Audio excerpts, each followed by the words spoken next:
What's up, everybody? Sean here from the Syracuse Militia Podcast. This is another episode of Tie Thoughts, Season 1, Episode 2. So, before we get into all of Tie's thoughts, I got to first tell you about Bet Online. Look, the wait's finally over. Football is back.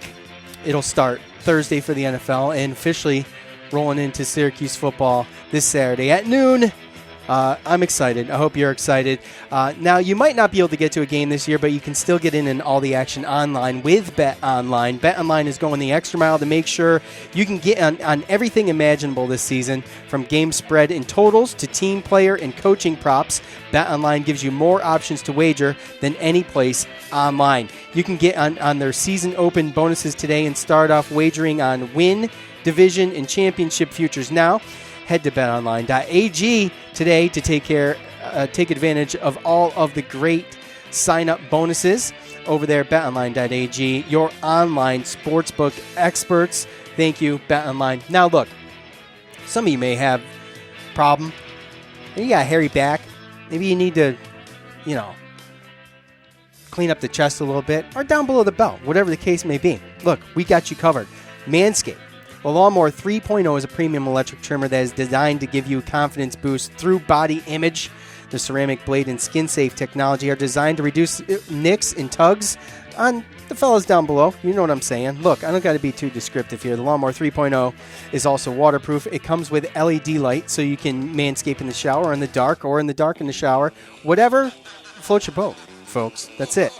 They've got everything. They also have got the just released Shears 2.0. That's one better than the 1.0. This is a nail kit that is perfect companion for the Lawnmower 3.0 for all your grooming needs. The Shears 2.0 is a luxury 4-piece nail kit featuring tempered stainless steel tools, and it includes tweezers, round tip scissors, fingernail clippers, and a medium grit nail file. Why would you? Some of you gentlemen out there might be asking, why do you need a medium grit nail file? Well, I have no idea, but the Manscaped kit isn't always just for men.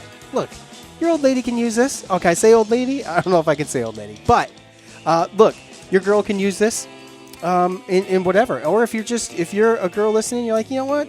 This trimmer sounds amazing. Well, let me tell you, it is amazing, and you can use it. And you can do that. In fact, if you go to manscaped.com right now, you'll get 20% off and free shipping if you use the promo code ARMCHAIR at manscaped.com. That's 20% off and free shipping at manscaped.com. Use the code ARMCHAIR. Thank you, Manscaped. All right, here's Tyler.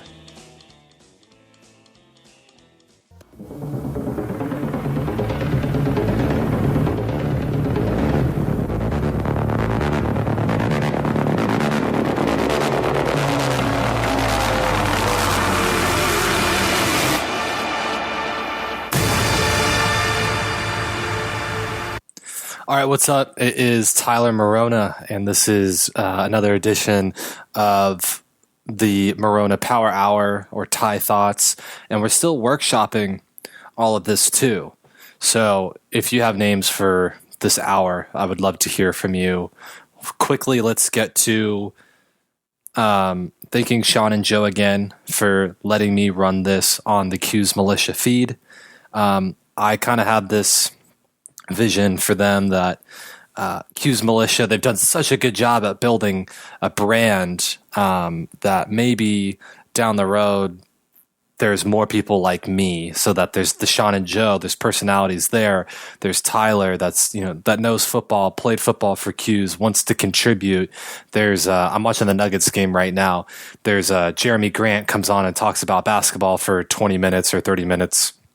You kind of get where I'm going. Like, there's Syracuse Militia is the canopy, and then there's many branches underneath that tree that make up the tree and that make it stronger. And ultimately, it's because of all the hard work and how great Sean and Joe are. So, again, big shout out to them. Thankful for them for making this happen. And please, if you want to have this show become more readily available to you, just subscribe on your favorite platform for podcasts. If you're listening to this and you're finding it through Twitter, just go ahead and subscribe.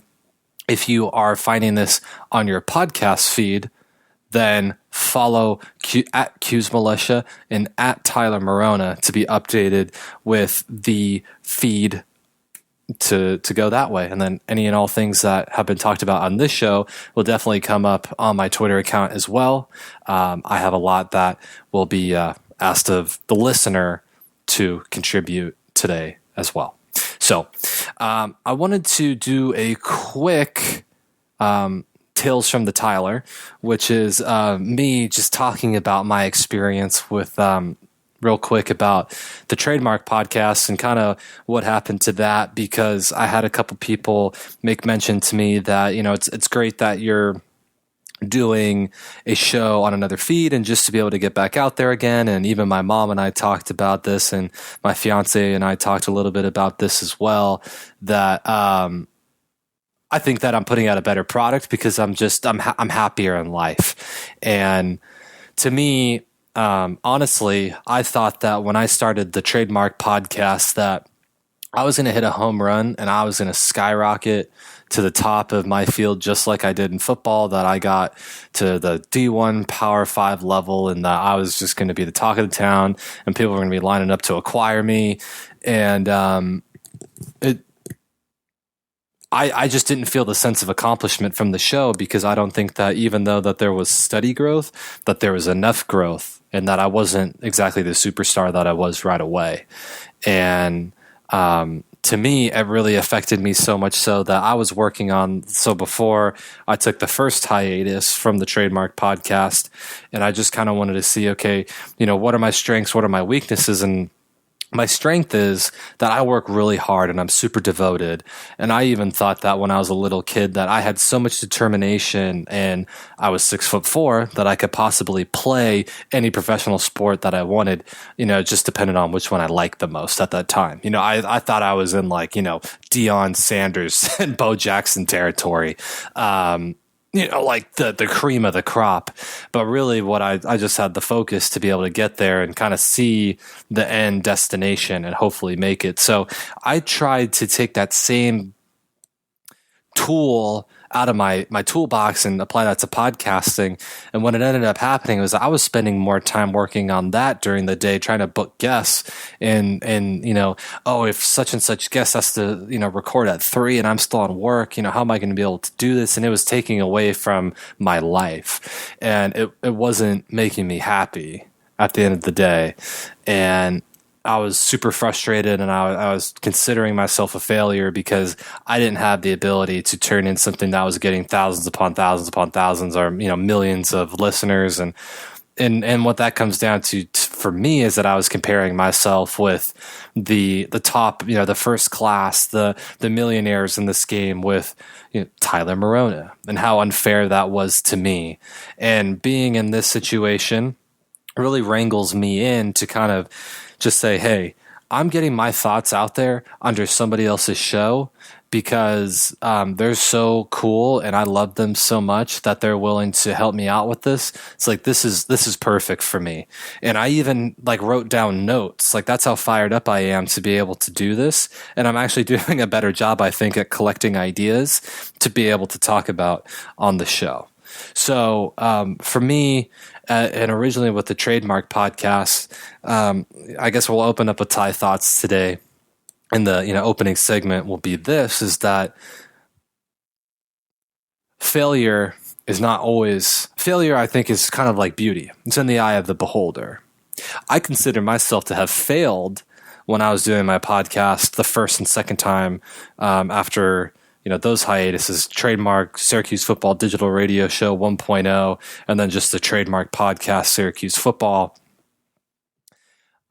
I wanted to be the college football guy in general. I didn't want to be the Syracuse football guy because I'd already been that, and even that didn't go well. I never got to play in a game because I was so hurt, and it affected me so much, and it was so depressing. However, doing the show and talking about it and getting some of those feelings out there actually helped me to move on and reestablish my love for football.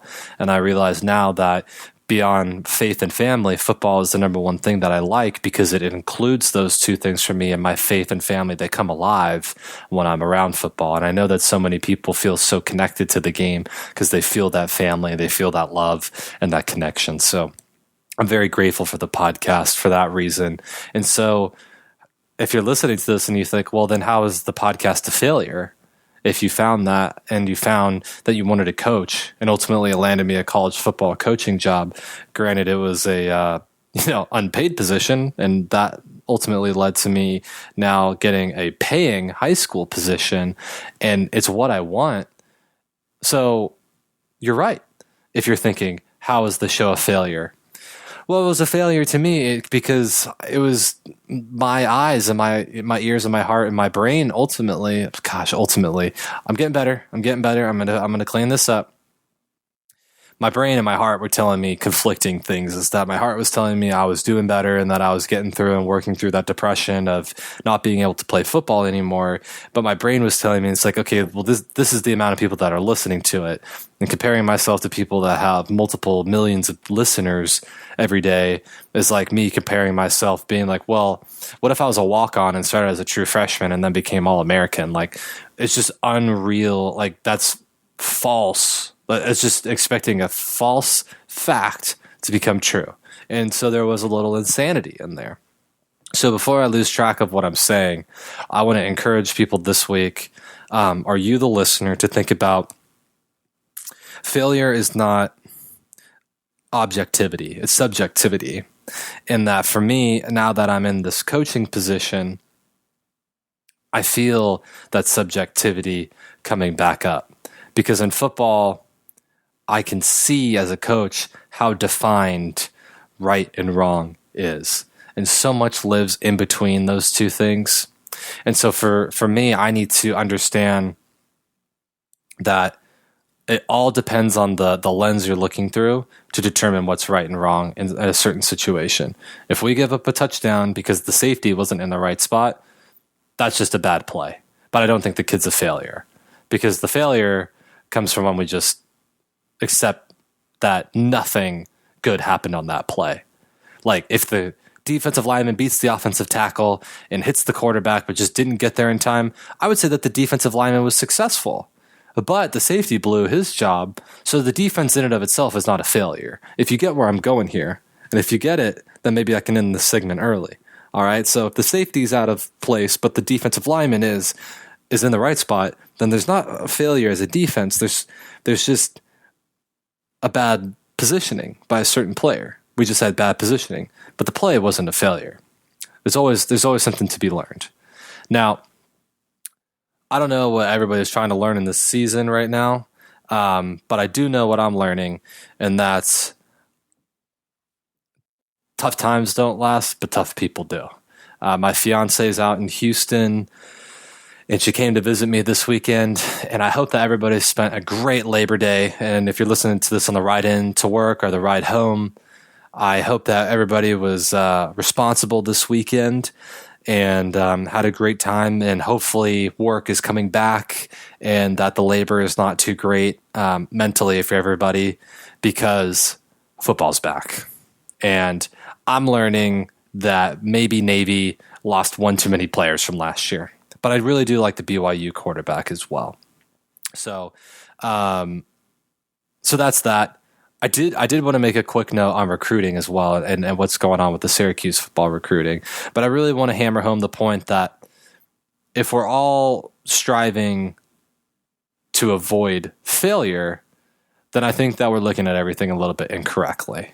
So that was a thought that I had this week, because having my fiance come visit me from Houston and knowing that she can't be out here because we still have a lease in Houston.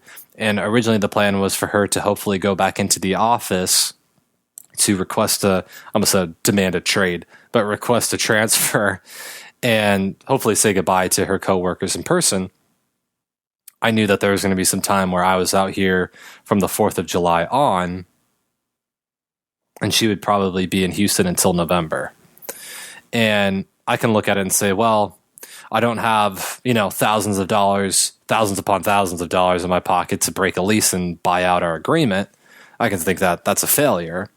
But in reality, I would have failed if I never came out here and accepted the job in the first place to be a high school football coach, which is my dream. So I can see that now today through a different lens, that there was success there. That's a Ty thought. Okay, So Morona Power Hour is now on with recruiting. We get Enrique Cruz, 4-star offensive tackle. And you know what, guys? This vaulted our recruitment about 10 spots in the country by adding a 4-star. Now, I want you guys to go and notice something, though. We got downgraded on Deuce Chestnut from 24/7 Sports. Went from a 4-star to a 3-star because somebody noticed that he committed a Q's, and somebody over at 24/7 Sports was saying, Syracuse got what? They got a 4-star? No, this is unbelievable. The guy's now a 3-star. I have a lot of reservation that the same thing will happen with Enrique Cruz, that they will downgrade him as well to a 3-star, because to me, it seems a little bit weird that a couple 4-stars are considering us, but I don't want you guys to go all the way and think that we don't deserve them.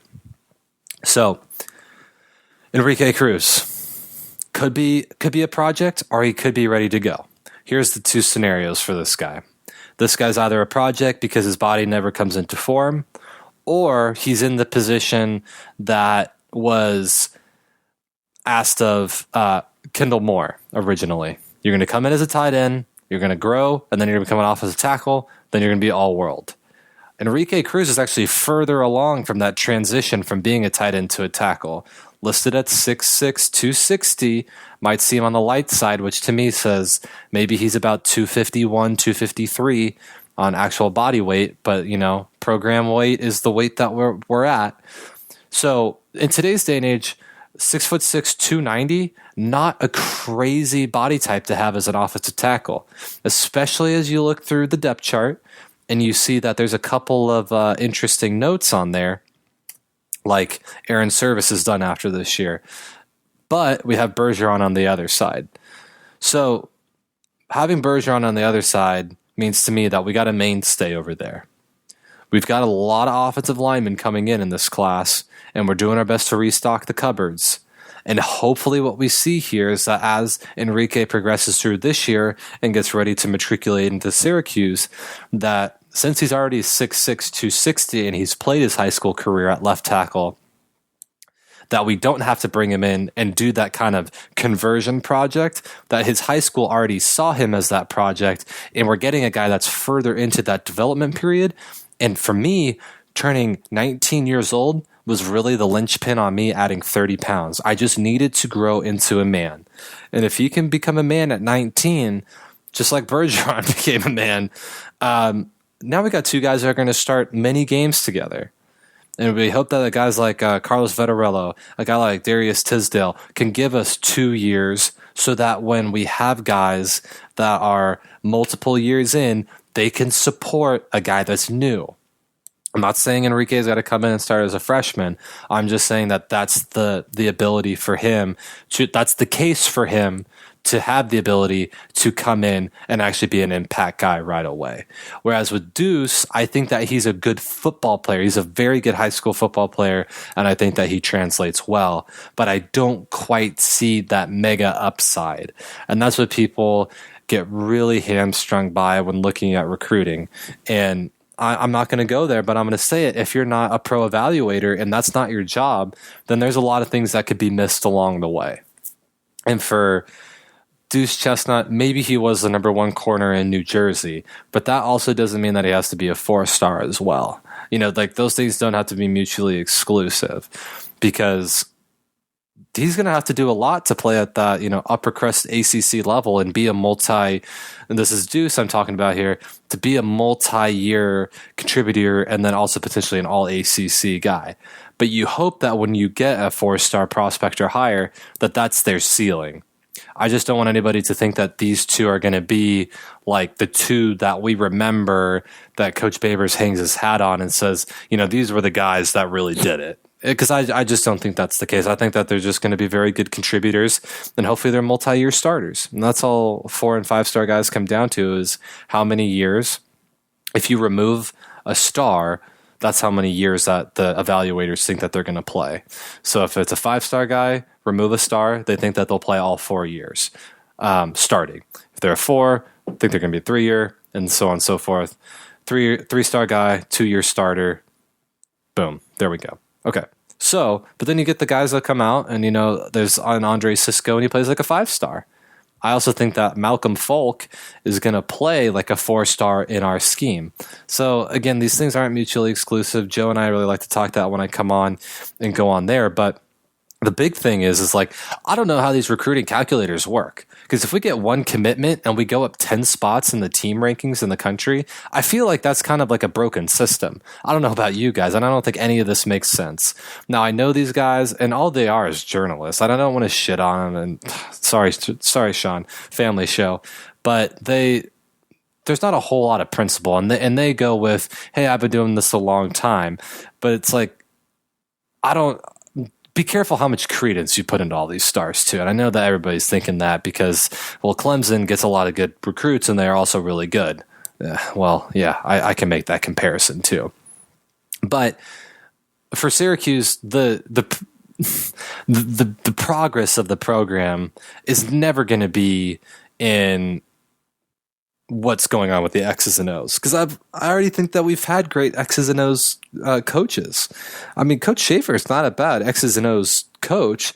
He's just he wasn't the greatest players coach, nor was he the best recruiter. He recruited guys like me, and that's that's how it goes. So, but Coach Baber's time is going to be remembered for his recruitment and the coaches that he brings in, and the level of recruiters that they are.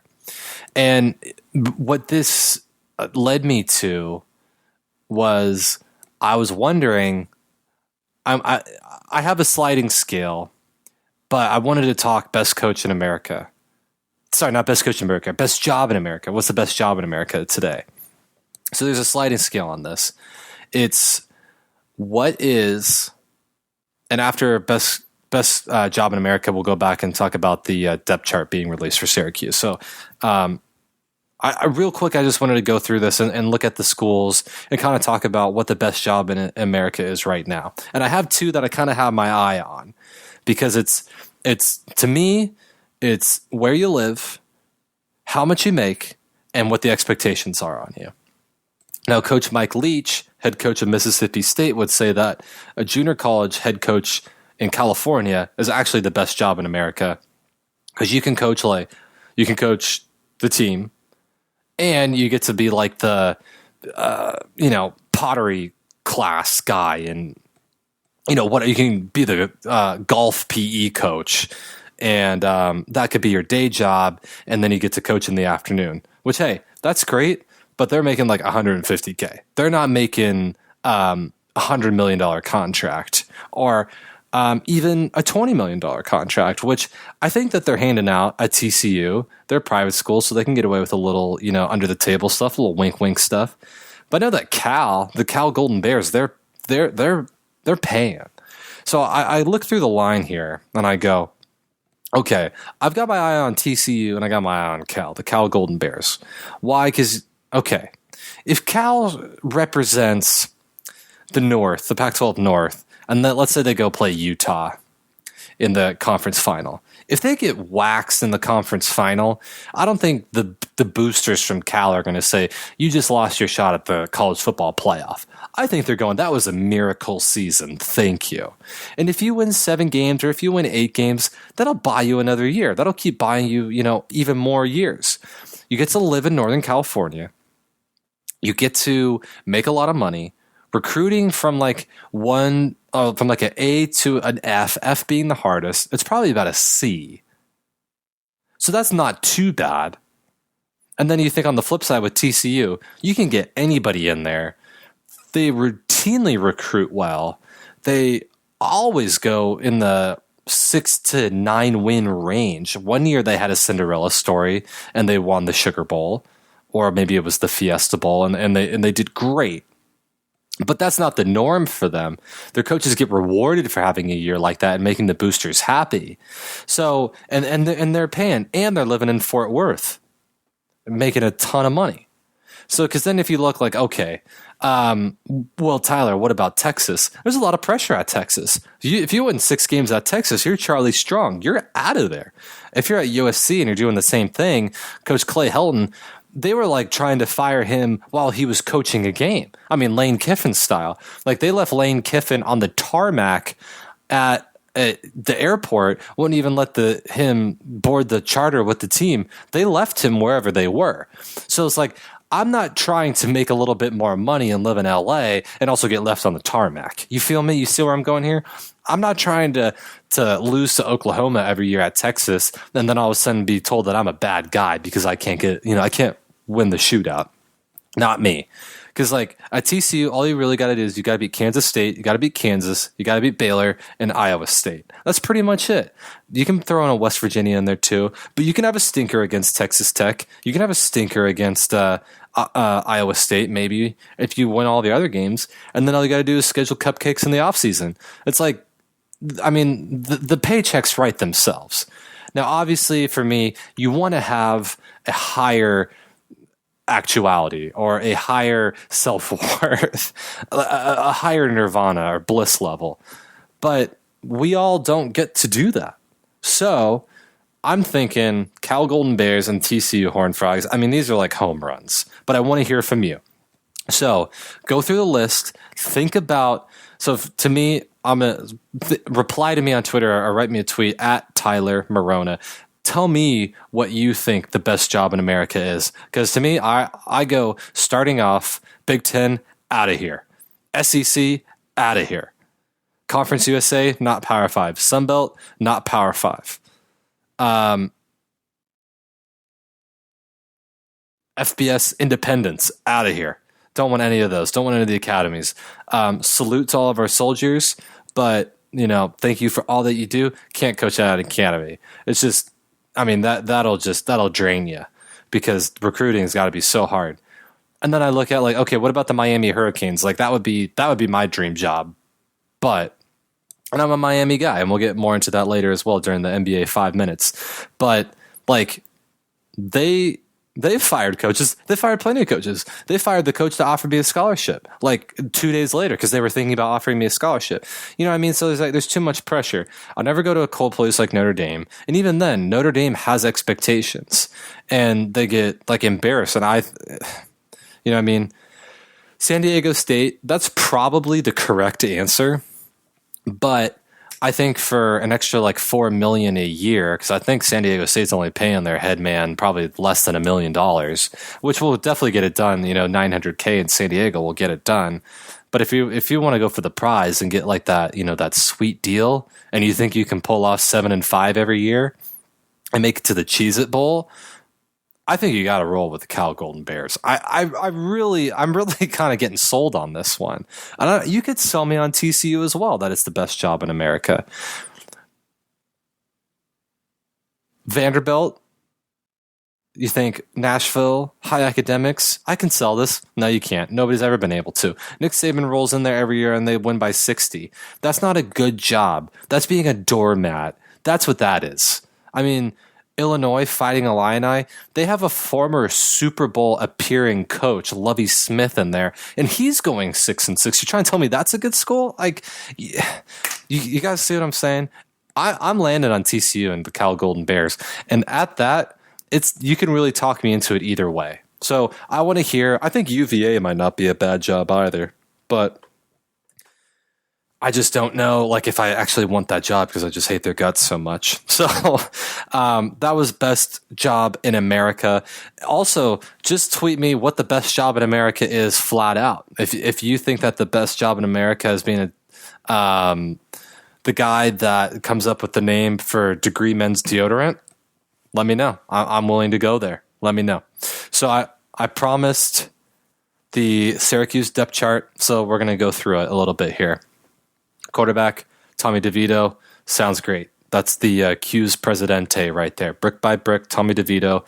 By the way, speaking of bricks, the traps on that kid now, he looks fantastic. They list him at 6'2", iffy, but we'll go with it. They're actually true to form on the height and weight. So if he's 6'2", 221, that's what you like to see. That's what you wake up in the morning for. You want to see your quarterback be ready to go and be built from steel. It was a problem last year. Hopefully the offensive line carries him up. Running back. So here's where the big scuttlebutt comes in. Looks like Jarvion and Abdul Adams have opted out. Abdul Adams, cry me a river. Dude wasn't good anyway. Transfer from Oklahoma. If you transfer from Oklahoma and you're not playing and you come to Syracuse and you don't really play, that means you're not good. That means his recruiting rating, shout out, call back to earlier, wasn't real. 4-star guy, hogwash. Don't care about it. So Gerard Jordan, the speedster, he's gonna get his shot. Mackenzie Pierre is his backup, the redshirt junior. We'll see. I think running back's becoming a less and less focal point of what the name on the back of the jersey is, and really what, the number and the what's on the inside of his chest. Whatever his heart is, that's what matters. It's not the name on the back. It's all about how does the coach feature the heart of a running back in an offense. Because we got a kid, Arbor High School, where I'm coaching. He's all heart. I mean, he's will over skill, I think. We'll see. But he certainly looks the part for will over skill in this case. And I think that's what running back is turning into at this level. It's becoming more of a Swiss Army knife in how their heart is being measured. Taj Harris, Nykeem Johnson. I always forget that Nykeem Johnson's 5'8". That always scares me. It's a little target.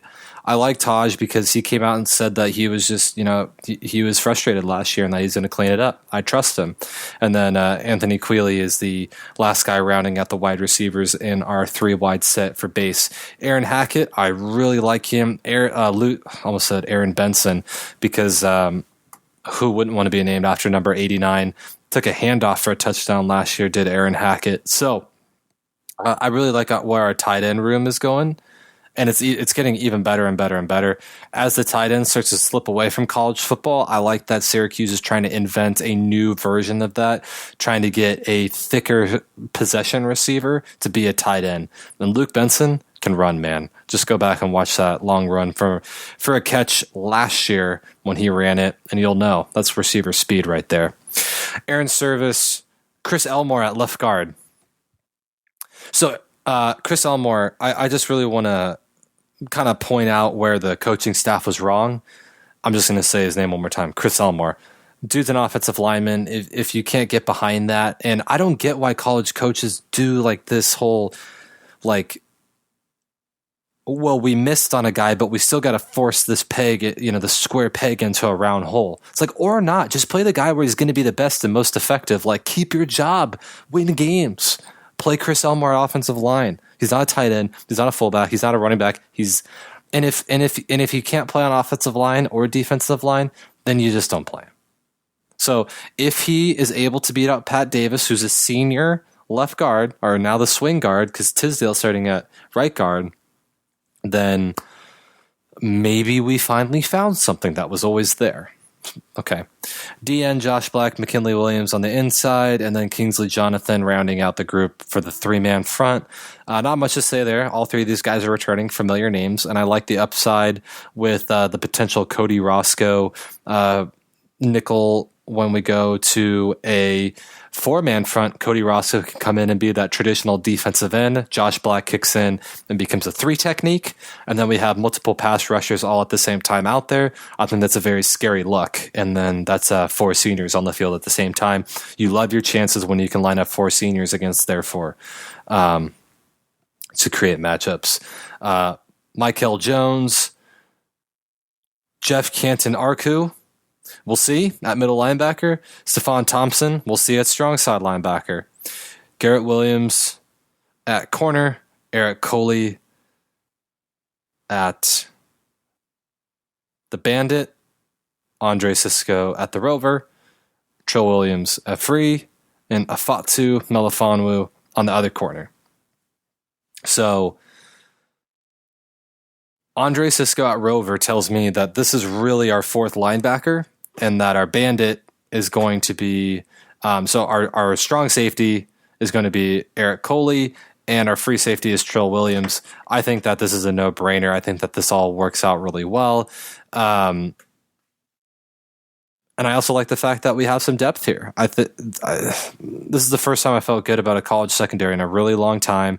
I think that even though there's a couple new names, that the old, the old heads in the room, as they would say, are really just going to cover up a lot of the blemishes, and that this secondary is going to be although new, I think that they're going to be ironed out, and the leadership at the top is really going to carry them through. So I have no concerns really for the defense that are brand new, because we're playing the best 11, and we're going to run this same defense, and I think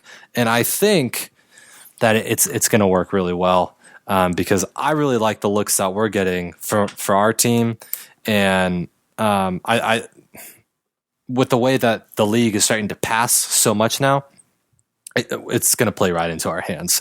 Hopefully, everybody else feels the same way too.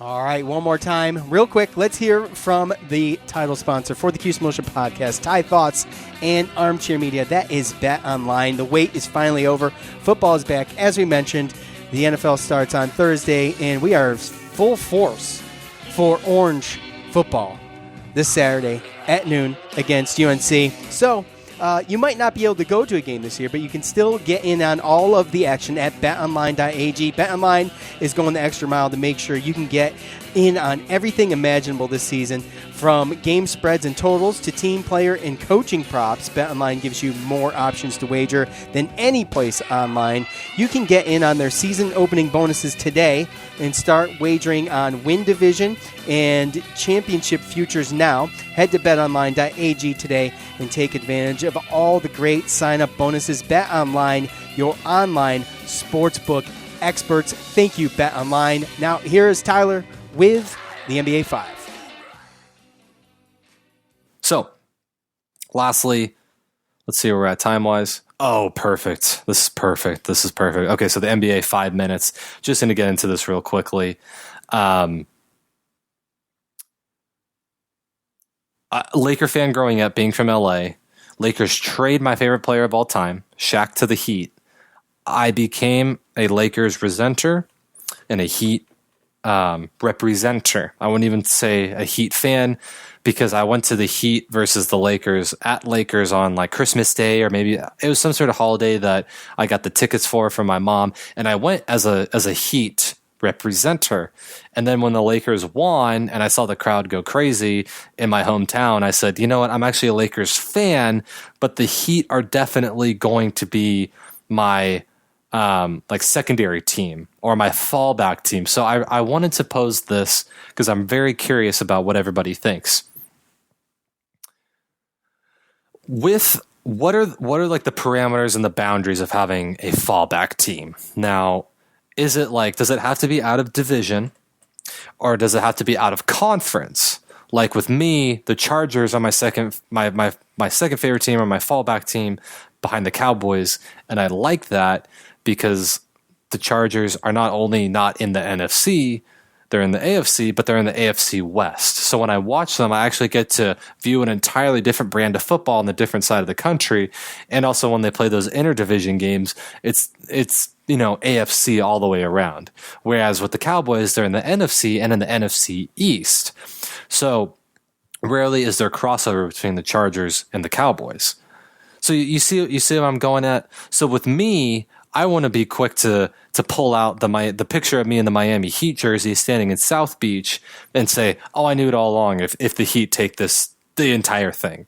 But really where that's coming from is a point within me that says, I'm going to be so hurt if the Lakers don't win the championship this season that I need a hedge emotionally to fall back on. Because if the Clippers make it to the finals and eliminate the Lakers, or if the Lakers make it to the finals and get eliminated by the Celtics in the worst case scenario possible, then like, how do I cope with that? It has to be like insulating myself with multiple threads of like security without me getting hurt.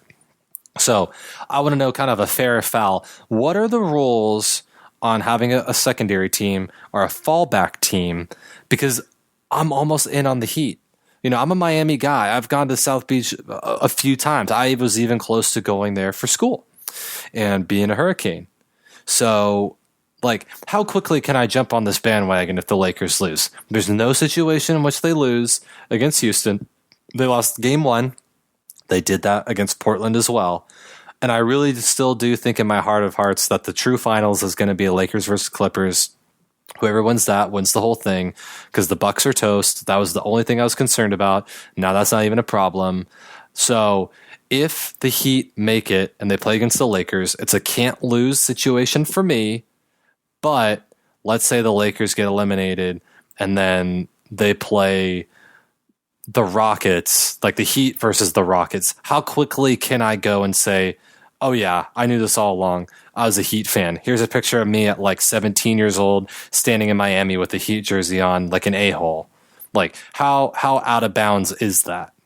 I think it's pretty out of bounds. So I need to know from everybody who's your second team and why, and justify it to me. So more on Syracuse football talk later, more on everything about me later. Love you guys. Talk to you later.